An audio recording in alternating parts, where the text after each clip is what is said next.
How did I get involved in working with deaf people? It's a circuitous route.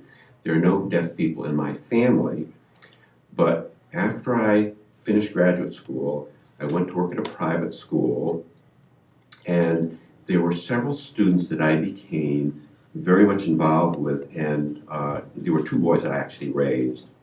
One of the boys was a boy who had, well, he was deaf-blind, or hard of hearing and blind. I think that's really the proper expression.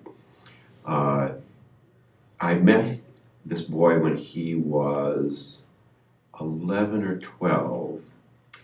He came into my room because he had a little problem with his eye. He came into my room and he popped his glass eye out and he said, "You know, I got an itch back here. Can you see anything?" And of course, to me, this was something I didn't want to do. But to him, this was just something, and he couldn't do this for himself, to see what kind of itch he had back there. So that's how I first met Danny. His mother died, and I then took on responsibility for raising him. Danny was an incubator baby in 1951 or 52. This is going back a ways. And I guess you can tell by my gray hair that I'm a little older than maybe the average person here at the Institute.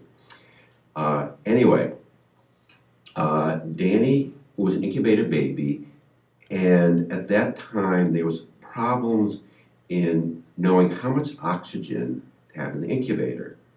And Danny had too much oxygen, and he developed a problem called retrolental fibroplasia. I decided this morning I'd look it up on the web to make sure I could spell it properly, and the first thing I see is it's an old name for retinopathology of prematurity, which I assume is retinal problems of premature babies. In any event, Danny was born with one eye that had to be removed almost immediately, and in the other eye, he had 15% peripheral vision. That's all, no direct vision.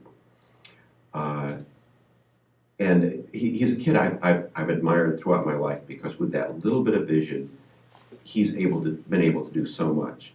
He also had, because of his prematurity, he lost a lot of his hearing, or he grew up with very little hearing.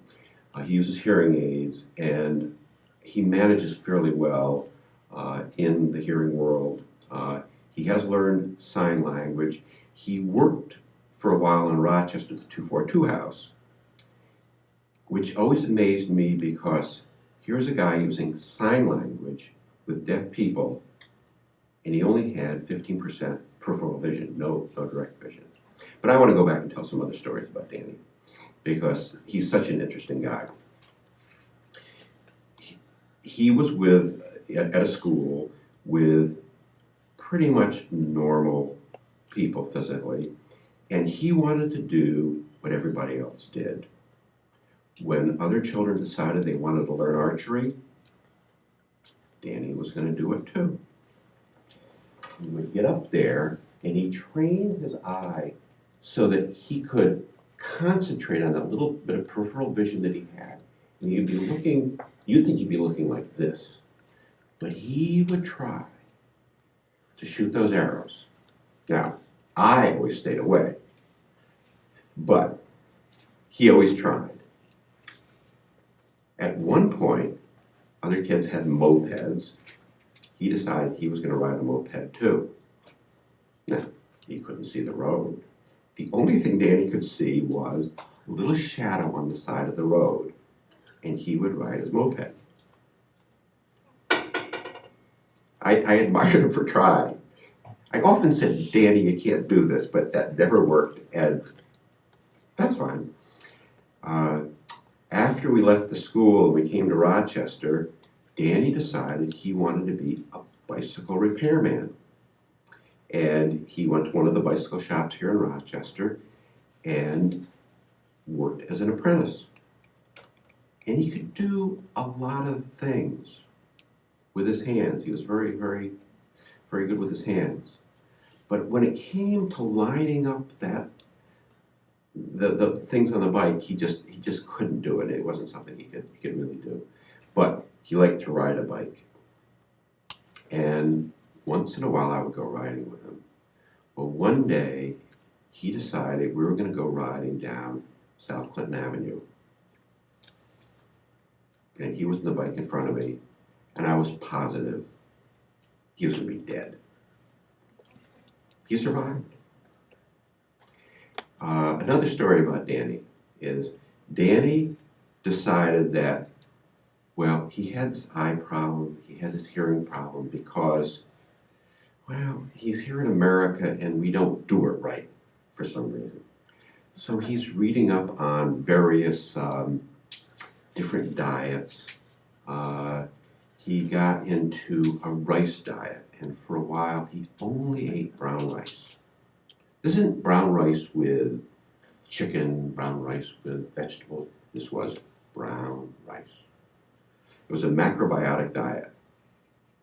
It didn't work. Then he decided he was going to become a fruitarian. Only eat fruit. Then he read about Dick Gregory. Dick Gregory was into dieting. No, I'm sorry. Not into dieting, was into fasting. And Danny decided he was going to fast. He was just going to wash out every bit of problem he had in his body. At this point, he wasn't living with me anymore. He decided to fast. And that meant he didn't eat. He didn't eat for 5 days. Didn't eat for 10 days. For 15 days. And I would go over and I'd see Danny and encourage him. And he'd say, well, I need to fast a little bit more. After 35, 36 days, he was really skinny.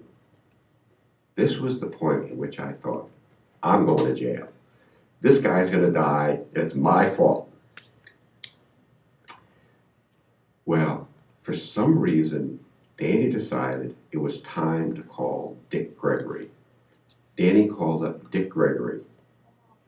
And Dick Gregory answers the phone. Dick Gregory says, essentially, this is crazy. Here's the name of a doctor in Chicago who knows about fasting. Call this woman up. And Danny does. And he's told, well, you have to start out with something very, very mild. A little bit of apple juice. And every day, Danny would follow this regimen, apple juice, and very orange juice without pulp, and then orange juice with pulp. And he got to the point where he could manage to get around. And he lived. I could never get Danny to go to college. He was a very independent guy. He liked making bread. We had made bread together at the school. We used to make bread for 40 people in a bowl like this. We used to do it all by hand. And so he is a bread baker in California now and doing pretty well. Not the kind of life I want to live, but he's doing okay.